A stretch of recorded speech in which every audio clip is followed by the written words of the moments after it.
Parler sues Amazon after tech giant kicks site off servers. What's up, you muffin lovers? You muffin lovers. Welcome to a special edition of BenBen. I feel like Pippi Longstockings with these little wings in my hair. I'm gonna let that ride. You can't see me, I'm in the bottom section here. I'm doing a little Tim Pool thing today. I'm gonna talk about Parler. I have to talk about this. I don't normally do these, smaller videos just on one subject matter, but I think this is really important in terms of political discourse, free speech, censorship, where we're going as a country. Oh, God, I feel like a girl. I gotta do something with this. What is that? Better? More masculine? Okay. Man, that was just like handlebars from like my giant black boyfriend. No offense, Milo. Where's Milo? What's it up with him? We need him.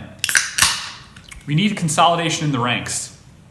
We need libertarians, moderates, liberals that are not part of whatever exists today, this new radical liberalization, the walk away movement. We need a group of those people and consolidate, throw Alex Jones in there, Gavin McInnes, myself, if you may be so gracious. Joe Rogan's off doing Spotify. I don't know what the fuck he's doing. He's like on an island over there. There's no one else over there. There's no tunneling. There's no cross branding. What is he doing?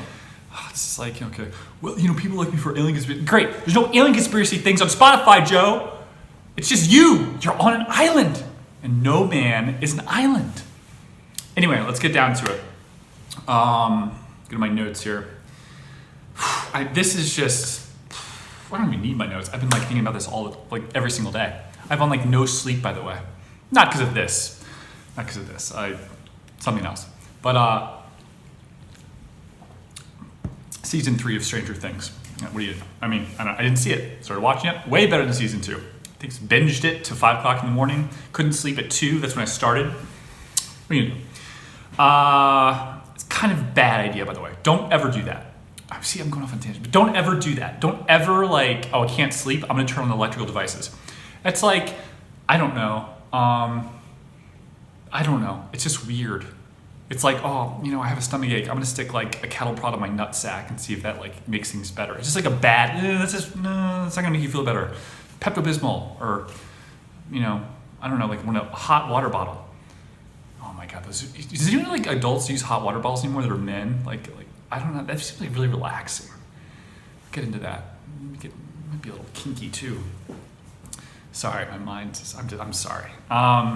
So Apple, Google, Amazon Web Services all drop. I think it's funny that that Amazon Web Services lost its patent on AWS in China. Yes, good. Some positive news for just free enterprise, although China is a complete, hypocrite and that's not really free market. It's the antithesis, but at least a very oppressive conglomerate is not getting their way. Okay. Antifa, BLM, people can say, how dare you compare the two, the DC riots and what happened this summer. But I'm saying in terms of deaths, in terms of violence, what are you talking about? Property damage, over $2 billion. How can you not compare them? The refusal of the DC police to bring in reinforcements, the National Guard refusing Trump's ask for additional service at the event itself, Save America event. Why does no one talk about that? That's a big deal. He asked for more protection, more policing, and they said no. It's weird, isn't it? And so therefore, the DC riot thing was allowed to happen. There were even people that brought crowbars. So the implication that violence was incited, which is a very dangerous term I'd like to talk about in a second. Incitement versus condoning. There's a specific reason why Twitter, Facebook, and others are using incite. We'll get to that in a second. I hope I remember it. There is a fundamental problem when you have blame being cast on certain people that were not even involved, didn't set up the event, X, Y, and Z. They have derivative connections to Trump, to the event itself, to conservatism. They believe that the election itself was, needed some oversight. Ted Cruz asked for a 10-day audit of the event, saying, I think we need to look at the election process based on the constitutionalities and how it was applied at the state level, given this record-setting mail-in voting. What's wrong with that? AOC's asking for his resignation, as well as John Hawley's, who's lost his book deal with Simon & Schuster. More censorship. All because of some derivative connection between you are Republican, you wanted to look at the election results and question them. You're part of the reason why the riots happened. You're the reason people died. You're the reason that police officer committed suicide the other day. That is really disgusting. If someone were to shoot Senator Cruz after Joe Biden's comments really comparing him to Joseph Goebbels, the minister of propaganda in the Nazi party, would Biden be implicit in that death? Indubitably, that would be, directly, equivalent, I think. No? If you're going to say Trump said X, Y, and Z and violence occurred, someone calling a Republican senator, a sitting senator, a tenured senator, a Nazi, and therefore some radical left-winger or right-winger decides to take out Senator Cruz, that's not considered inciting violence? You don't think that's irresponsible, maybe, to compare people in general to Nazis? Especially Senator Cruz. He's a Nazi? What is the Nazi thing? I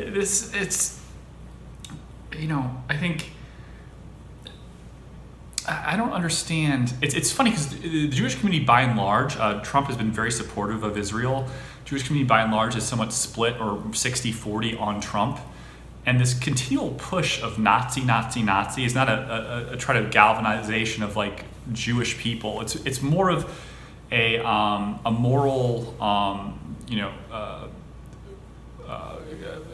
kind of like bringing together of all these young people. Like Nazis are bad, they're immoral, and how dare? But it's derivative of who they are as people. Like Nazis are bad, but like just applying that to anyone is irresponsible.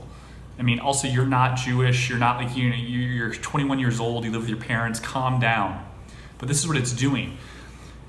There's also this growing movement online of, I don't know if it's real or not. In terms of like fifth generation warfare, it's very difficult to tell who is inciting all these like violent comments, these calls to action online. If you wanted to take out a competitor in terms of a social media company like Parler, like Gab, all you have to do now is have some people go online, create some bots, maybe tens of thousands of them, and join a discussion in threads that is intentionally synthesized to deplatform the platform, to have their hosting removed by talking about violence and killing people and taking out Joe Biden, blah, blah. That's all you have to do.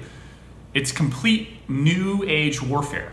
So to synthesize this, when we find out that there's people with crowbars going to the march, Save America March in Capitol Hill, and those people are doing that before Trump speaks, with the intention of either trying to get into their car in case they like lock their keys inside, or breaking into the Capitol building, probably premeditated. I would not be surprised, and yes, of course, there were Trump supporters that stormed the Capitol building, unquestionably. There's also a BLM member that was arrested inside the Capitol building. There's also this precept of follow the leader. Antifa normally goes to these events and condemns them the weeks ahead of time. This time they didn't. They didn't go. They weren't there. If you were so inclined to make the Trump camp look bad, you instigate the riot. You play follow the leader, go on to Capitol Hill, all in the name of invoking your right as a U.S. citizen to voice your opinion, First Amendment speech, blah blah blah. But you synthesize this in ways that are like, in terms of like context, are wrong. The Capitol building is not a public building. That is trespassing. Those are federal charges that can be applied to you if you break in there. Moreover, you think you're in the right because other people are doing it. You have no intention of harming anyone, but because of the numbers that follow the 1 or 2 or 10 or 50 people that are intent on causing violent harm, you exacerbate the public vigil of what's really happening. And that's scary. That is fundamentally like false in terms of its efficacy. It's not real in terms of no one's trying to overthrow the Capitol. People are smoking weed and trying to take selfies inside the Capitol building. Once they were in there, they realized there was nothing to protest. There was no session going on. There's no storming of the Senate floor saying, hey, we demand a 10-day audit of the election results in the disputed states. There's nothing like that. They realized there was nothing to do. Moreover, storming of the building, there were Congress people, I don't know if they're congressmen or representatives of whoever they were, opened the doors for some of these people and let them in voluntarily. Hey, come on in, do what you got to do, One of them even took a selfie with one of the guys. Like, this is interesting. It's like you're evoking your right to criticize your elected officials, so to speak. It's not.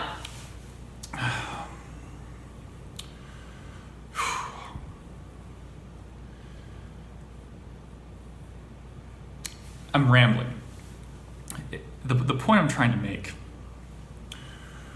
One incidence of ill propriety compared to everything that's happened this past summer, this past year, in terms of systemic racism riots and Black Lives Matter events and George Floyd, justifiable in context, but not in action, not in results. You go to create a riot, create a hostile protest, inclusive of the protest itself. People are yelling, screaming, but when you start to break down buildings and throw, Molotov cocktails at banks and whatever, and shoot people and shoot at cops and assault people of a certain skin color because you think, you're there for the precept of systemic racism, and therefore every white person that seems to be there is the antithesis of that movement.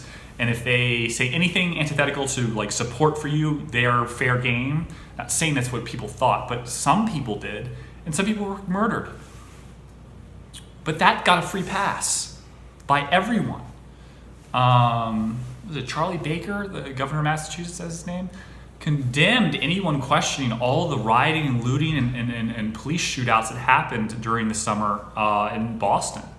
But he said, how could anyone think that most of the people there weren't just peaceful protesters? There are some bad actors, but how could any sane person think that? At the same time, he's calling for Senator Cruz to be removed now, to be stepped down, to condemn Trump, demand that he apologizes, saying this is a terrorist attack on our Capitol. It's not organized. It's not Spetsnaz Russians training, Trump soldiers to come in and storm the Capitol and take it over. This was a joke. It's a bunch of loonies going in there dressed as Norse gods. This is not substantive, but the narrative that's being espoused by legacy media, by the tech companies that control the means of information, manufacturing consent, Noam Chomsky, if you will, they are creating a narrative that is so skewed because it's affirmed by partial truths that the actions of the people on the Hill were inappropriate. But not all of them. Hundreds of thousands of people were there to see Trump speak. 99% of them did not storm the Capitol building. So the idea that you have to take Parler or any other social media alternative mechanism of communication offline because it harbors people that have a different worldview than yours is absolutely ridiculous. I don't believe anyone should condone violent messages and stuff on their platforms online. But conspiracy theorists, right-wing, havens, who cares? Let them talk about flat Earth and how, Trump was wronged in this election. Let it happen. Why is it that YouTube can kick everyone off their platform that says or suggests, alleges that there was election fraud in 2020? They can kick off Alex Jones, kick off Gavin. Well, they haven't really kicked off Gavin because you can find his videos through Uncensored. But basically, you can see videos about Russian collusion with Trump for the 2016 election all over. You can see videos about moon landing denials and all this other things that maybe not, relevant national security issues. But what you cannot do, you're not allowed to do, is question this election. It's bizarre. It's taking the idea of a national security issue, and instead of having that as a presidential decision or opinion, they're putting it in the hands of a private organization themselves. That's insane. That's absolutely insane. Twitter usurped the power of the president, deplatformed him, and declared that he was a national security risk to the United States. You see how crazy that is? That's nuts. It's ridiculous. And because of market share, they were able to do it. Everyone turned on Trump. His good friend Tim Cook turned on Trump. Like everyone did. It all at once. Parler CEO John Matt said today that his social media company has been dropped by virtually all of its business alliances after Amazon, Apple, and Google entered their agreements with social media. Every vendor, from text message services to email providers to our lawyers, ditched us, presuming they got more lawyers after the fact to sue AWS. It's really interesting how Trump is trying to get third-party content held by these big tech companies become have them responsible for that third-party content, anything I post or you post. And that's dangerous because it opens up libel suits. And yet, in this circumstance, they're subjectively reviewing certain violent statements and inappropriate content and allowing the same exact violent, inappropriate, threatening content from one section, one narrative of views, and leaving the other unscathed. Death threats, Tim Pool, gets called this and that, that stays. But say anything about transgender, this or that, you're flagged. It's not like both sides aren't flagging each other. There's definitely an inherent bias there, obviously. And it's to what end other than this merging of a fascist authoritarian state? Remember, these organizations, Google, Twitter, some of their funding, well, actually, Google particularly, their CIA NSA funding, Project Maven now, but back in the day, there was CIA and NSA projects to determine algos for predicting human behavior using the internet based on people's searches. Google was a prime precept to this end. How can we predict what people, our citizens, are thinking before they realize it? Or how can we have predictive patterns of human behavior? How can we have a means of control? Wow. That's what's happening. This is the means of control. This is Operation Mockingbird propaganda to the highest level. You either are with us or you're against us. You're fascist or you are on the right side. There is no middle ground. It's very frightening. I don't really know what else to say other than this is the new normal. There needs to be a decentralized platform or there needs to be consolidation amongst the ranks, as I said.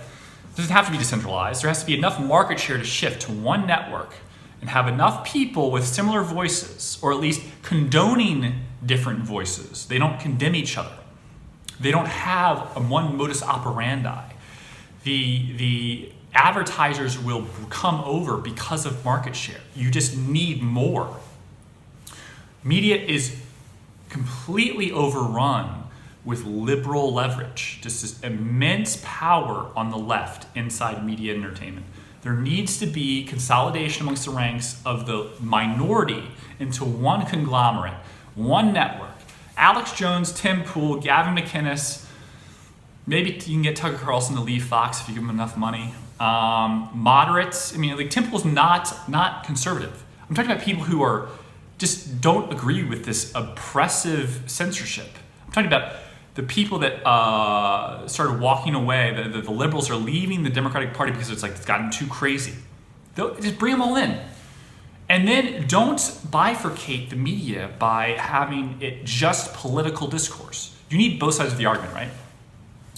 So Rachel Maddow and people like Tim Pool and myself will still have jobs because we can just go back and forth. We're just slightly further apart in terms of our propinquity in space, but we're not. It's a digital platform, and not just political discourse. You have to have sitcoms, hunting shows, maybe an ASMR video where Joe Rogan sits in front of a fireplace for 3 hours straight, drinking scotch and eating elk meat. And every hour on the hour, he goes to camera and he's just like,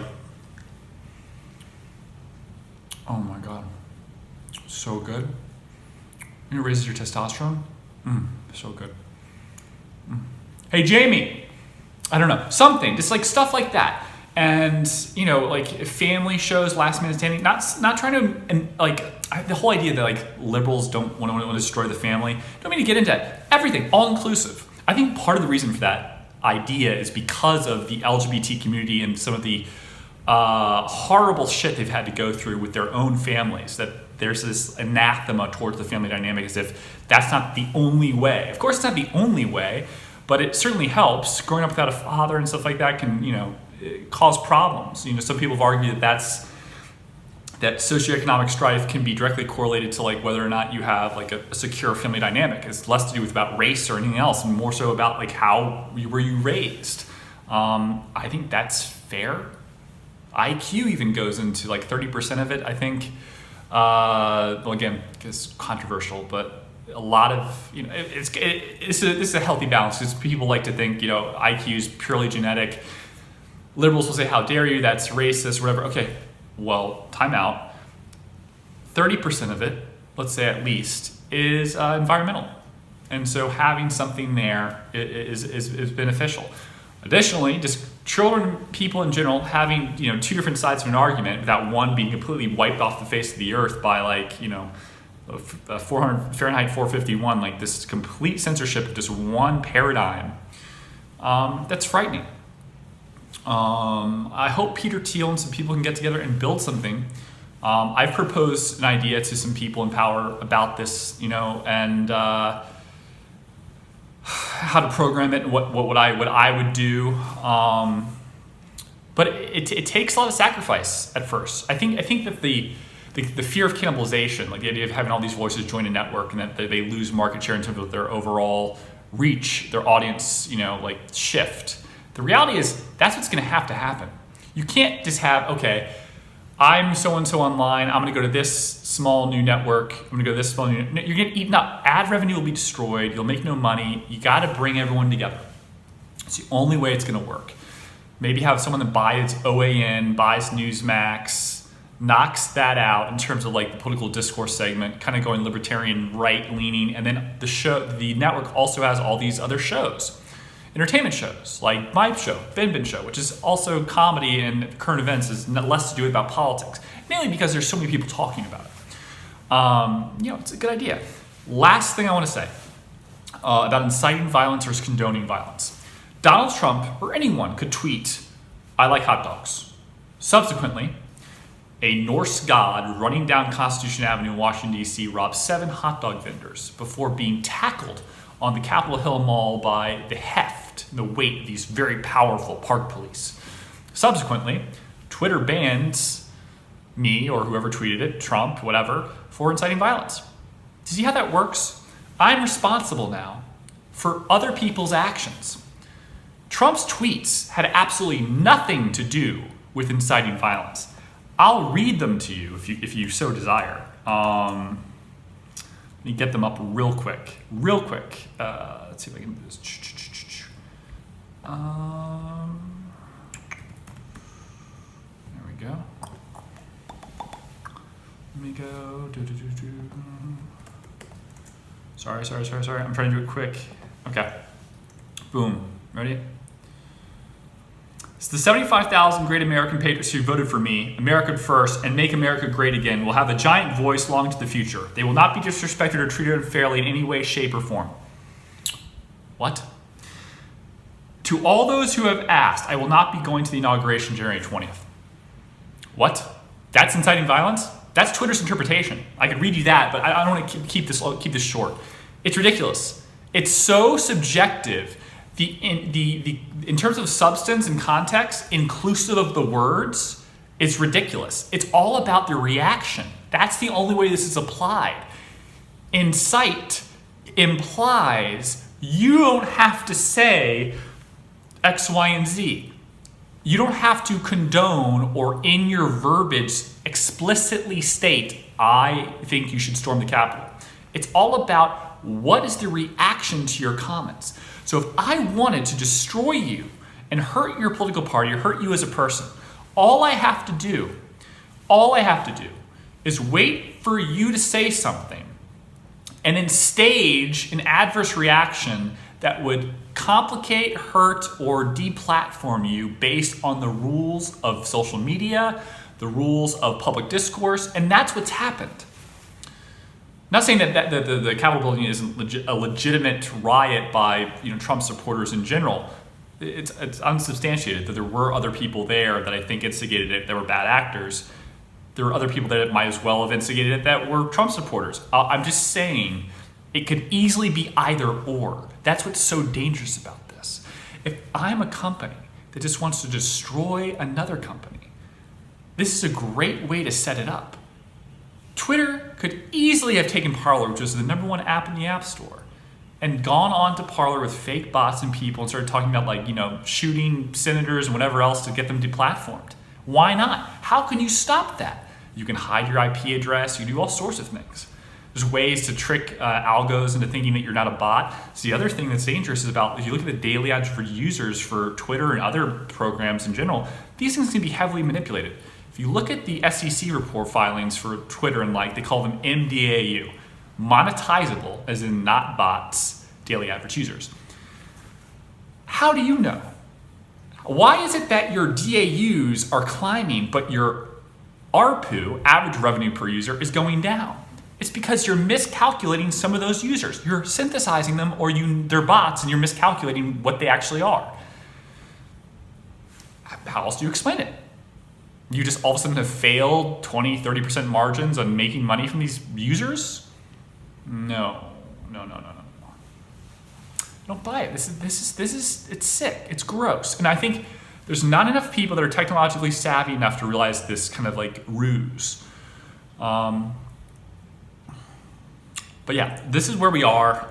It's very scary. I do worry. I think we just have to keep mindful of this and kind of we as in it doesn't matter what your political views are. I don't care if you hate Trump. I think that's fine. It's well within right. I don't care if you think that anyone that isn't a fan of Nancy Pelosi is an idiot, an uneducated, deplorable. That is fine with me. Just allow other people, allow my voice, allow other people's voices. Don't condemn them as being dangerous because they're different than yours. 75 million people versus 80 million? The 75 that voted for Trump are all crazies? All uneducated fools?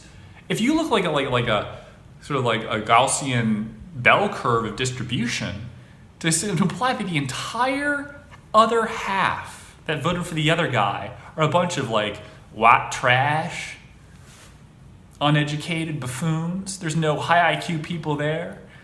There's no well-educated Georgetown, Oxford people in that grouping. I'm sorry. I think it's just propagation. And who would want? That was not me farting, by the way. That was my foot on the floor in case I was just skidding along. I'm wearing sneakers. A lot of the time I wear this dress shirt and wear suits, but then I'm just in my underwear and you can't tell. So, joke's on you. Yeah, this is a game, and there's a power play that's happened, and I think we all need to be aware of it. This is the new normal in terms of control, and we let it happen. We adopted Facebook to share pictures, not realizing the business model is not about sharing pictures. It's about selling your, private information to third-party advertisers. It's about your value as a customer. We've went into Twitter. Who needs Twitter if you're not using it for business? But there's this FOMO, this perception that you're important. It drives directly to your limbic system resonance desire to want to see pictures and music and be in touch with things that are very, very visceral. But it's solipsistic. It's so solipsistic. It's so dark. I think Ted Kaczynski, at least in technology, now I'm bombing people and hurting others, is right. I think all of us should take times away from social media as best as we can. In fact, if you could do away with it, do it. If it's part of your business, accept that. But like, I don't think anyone should love social media unless it like connecting other people. I don't see how you can have this like positive, I want to connect other people, I also want to stop other people's views if they don't fit with my own. You know, like the ESG precept of like, I want to make the world a better place. I'm in the social media big tech landscape, but I also want to stop certain voices. I'm sorry, that just doesn't make sense to me. Like it's clearly a delusion, or meant to be a power play. Nothing else. You imagine like the tax benefits you get from telling the U.S. government, hey, we'll comply with like the intelligence services. We want you to stop certain people from talking. We're going to start, force people into a universal minimum wage, raise taxes. We're going to give you enormous tax breaks and make sure you maintain market share and knock down your competition. Deal. I don't care. Cool. I'm going to go take my girlfriend to the Seychelles. And what's her name? Well, she's 16 years old. Don't tell her. Oh, that's fine. You're good. We knew about Epstein. You're cool. Just go ahead. I'm gonna bring her sister too. Oh, you're fine. It's fine. Just play ball with us. Okay, great. Saying. There was this supermodel, this Instagram model, by the way, that was like in the Seychelles. I felt like the entire fucking lockdown from March till like recently. Like she's lived there. I'm dead serious. Like she literally, these are not old pictures. She flew there. Probably not by herself, someone, God, I'd love to work for that guy. And, kill him and then take his place, like talented Miss Ripley. And then like just live there. And then it's like, I'm back in New York or whatever. And I'm like, what the fuck? Like, how can you, I would not want to be in the Seychelles for more than a week or so. It's like lonely and desolate. I imagine it's like beautiful, but like places like that are not something you want to stay in for 2 weeks. Like it's boring. Go to New York for 2 weeks, you have a ball. Go to, like Aruba for 2 weeks. St. Bart's, no one does that. Like, I don't know, not unless you're trying to detox. All right, everyone have a good one. This is my first, sorry for it's getting dark, I apologize. But this is horrible what's happening with free speech, and it's scary. It really is scary. Because just inciting violence, this indirect provocation that like you can create these incidences of you can take an event and then apply it to people retroactively that like had nothing to do with it in terms of responsibility. That's so dangerous. It's setting a very dangerous precedent. And then you can create those events that are, false flag isn't right, but theoretically you could call it a fake crisis to then gain control. Just saying, not everyone's objective and kind and nice and just wants to be happy. Like the world has a finite amount of resources and control and power and money. People go after it.